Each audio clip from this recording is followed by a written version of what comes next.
You feel that unmistakable pressure telling you it's time.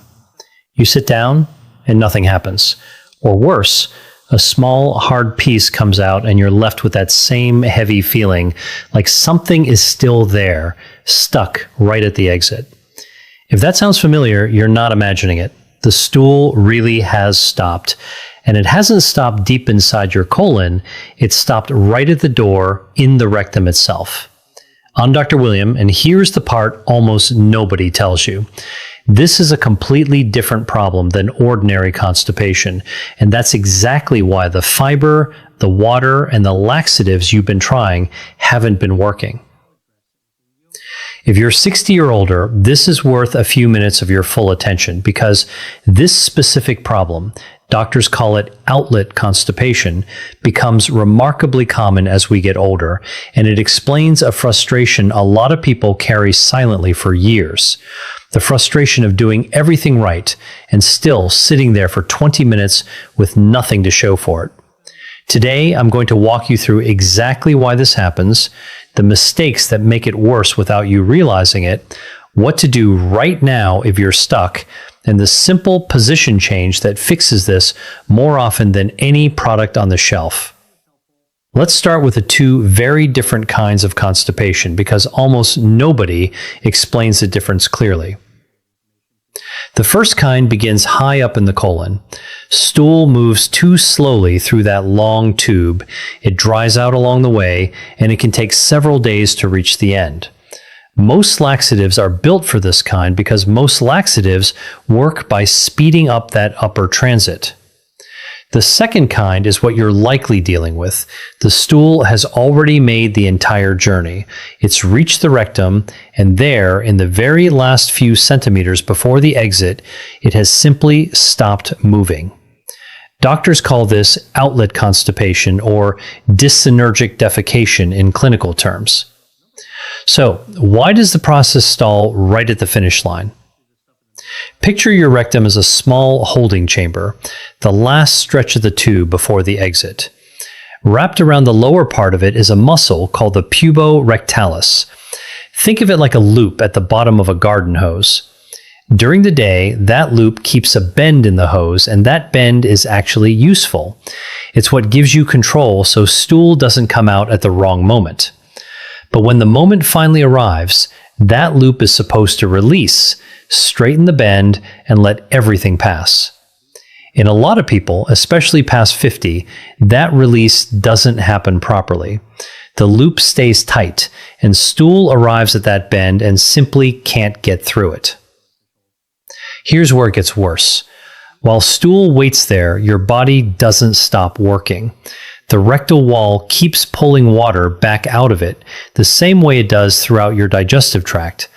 Hour after hour, what could have passed easily becomes drier, harder, and denser until it forms a firm plug that won't move on its own, no matter how much you strain.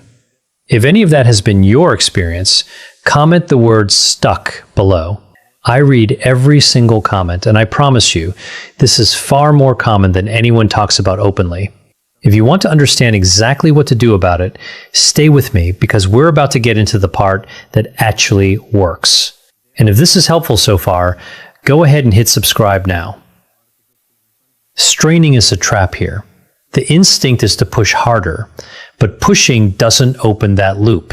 It tightens it further. Picture squeezing a fist shut while someone tells you to relax your fingers. The harder you force it, the more the muscle clenches against you. That's exactly what happens at the exit every time you bear down. A few things tend to cause this in the first place. Not enough fiber, not enough water, and ignoring the urge when it shows up because you're busy or in the middle of something. We'll come back to that one. Certain medications play a role too. Opioid pain relievers, iron supplements, and some blood pressure medications are known to slow this exact mechanism.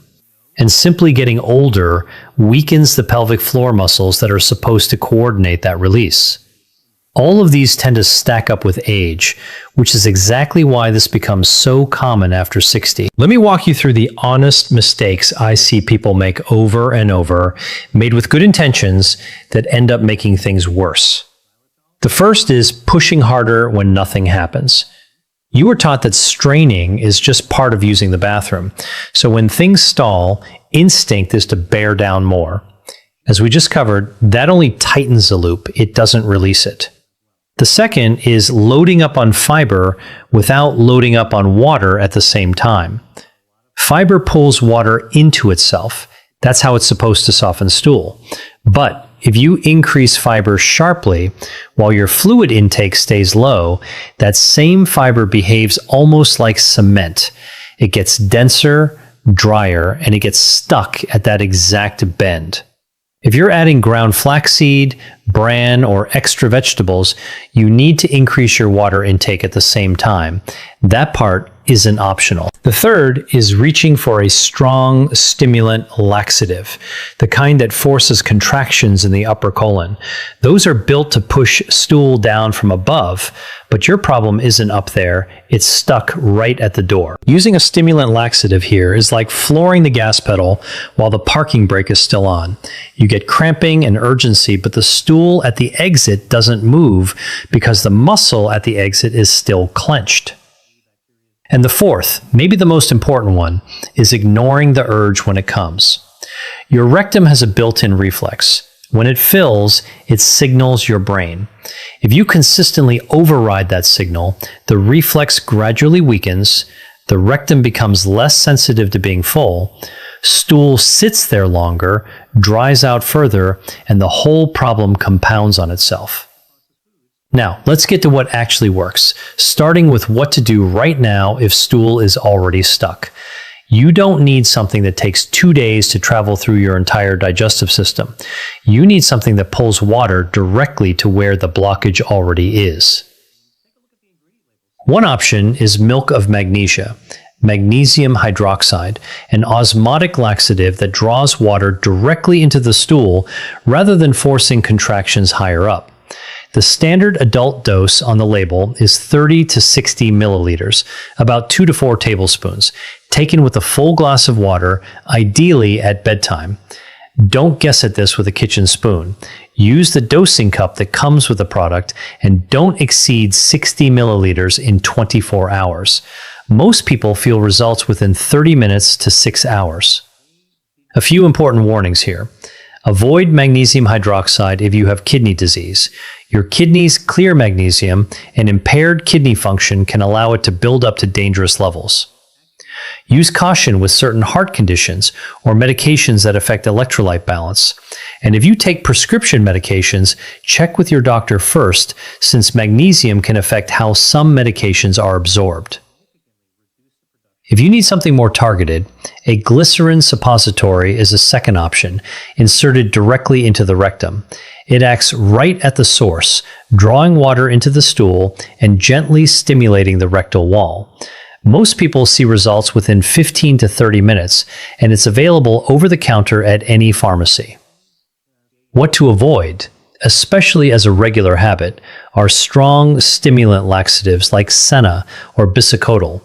They irritate the colon into contracting, which causes cramping and urgency, and over time, your colon can become dependent on them. But here's what most people completely miss. You can use exactly the right product and still sit there for 20 minutes with nothing happening because your body is in the wrong position. Remember that loop, the puborectalis, the one that bends the rectum? Sitting upright on a standard toilet actually helps hold that bend in place. You're asking stool to travel through a kink in the hose. The fix takes less than a minute. Take a small footstool, somewhere between 6 and 9 inches high, and place it in front of the toilet so your feet rest on it. This raises your knees above your hips. Lean forward slightly and rest your elbows on your knees. That's the entire adjustment. Knees above hips, body leaning forward, the bend straightens, and the path opens. The second part matters just as much. Relax your belly and let it push gently outward. Don't pull it in or tense it. Then breathe a slow inhale through your nose that lets your belly expand, followed by a long, slow exhale through your mouth. On the exhale, let go. You're not straining, you're releasing. This goes against what most of us were taught. Hold your breath and bear down. In reality, that tenses the pelvic floor and seals the exit shut. Belly breathing sends those same muscles the opposite signal to relax. Now, let's move from emergency measures to prevention, because the goal isn't to reach for a laxative every week. It's to stop stool from hardening at the exit in the first place. 3 foods do this job remarkably well, and each has real research behind it. First, kiwi. 2 green kiwis with dinner. In clinical research, kiwi improved bowel frequency, softened stool, and reduced straining. And in a head-to-head trial, kiwi actually outperformed psyllium fiber supplements for people with mild constipation. Eat the skin if you can manage it. That's where most of the fiber sits. Second, ground flaxseed. 1 to 2 tablespoons a day mixed into water, yogurt, or oatmeal. It has to be ground. Whole flaxseed passes through almost untouched. Ground flaxseed absorbs water in the gut and forms a soft, gel-like consistency that keeps stool moist the entire way down, so it never gets the chance to harden. Third, prunes. 5 to 6 in the evening, or about half a glass of prune juice. Prunes contain sorbitol, a natural sugar that pulls water into the stool, much like magnesium, only through a slower, food-based process. In a randomized clinical trial, prunes actually outperform psyllium for people with chronic constipation. 2 more corrections while we're here, because these undo a lot of otherwise good effort. Increasing fiber without increasing water is a serious error. Fiber without enough fluid behaves like cement. A reasonable target for most adults is 25 to 30 grams of fiber a day, paired with steady water intake throughout the day. And increasing fiber too fast causes its own problems, bloating, gas, and sometimes worse constipation. Add it gradually and give your gut time to adjust. And the single most important habit of all, listen to your body. When the urge arrives, act on it. Your rectum has that built-in reflex we talked about. Override it consistently, and over time, it becomes less responsive. Listen the first time, and your body rarely needs to ask twice. Before we finish, I need to say something important. Most cases of stool getting stuck at the exit are mechanical, and they respond well to everything we just covered. But your body also sends clear warning signals when something more serious is happening, and those deserve attention, not silence. See a doctor promptly if you notice blood in the stool, especially dark blood or blood mixed into the stool rather than just on the surface. Unexplained weight loss alongside a change in bowel habits. A sudden, lasting change in stool shape, especially stool that becomes thin like a pencil and stays that way. Constipation that starts suddenly with no clear reason. Or severe abdominal pain, vomiting, or the inability to pass gas, which can point to a real blockage and needs immediate medical attention. Knowing these signs isn't meant to frighten you, it's the opposite. It's a form of confidence. Let's bring this together into one fast plan you can keep in mind. If stool is stuck right now, use milk of magnesia at the standard adult dose with a full glass of water or a glycerin suppository for something faster and more targeted. Then get your position right, feet on a small stool, knees above your hips, lean forward, relax your belly, and breathe out slowly instead of straining. To prevent this from happening again, 2 kiwis with dinner, ground flaxseed in the morning, a handful of prunes in the evening, steady water intake, and a gradual increase in fiber.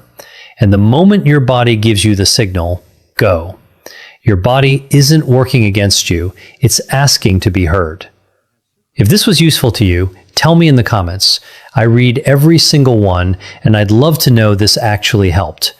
And if someone in your life has been quietly dealing with this for years without ever hearing it explained clearly, send them this video. It might be exactly what they needed. Thank you for spending this time with me. Hit subscribe if you haven't, and I'll see you in the next video. Take care of yourself. You deserve that.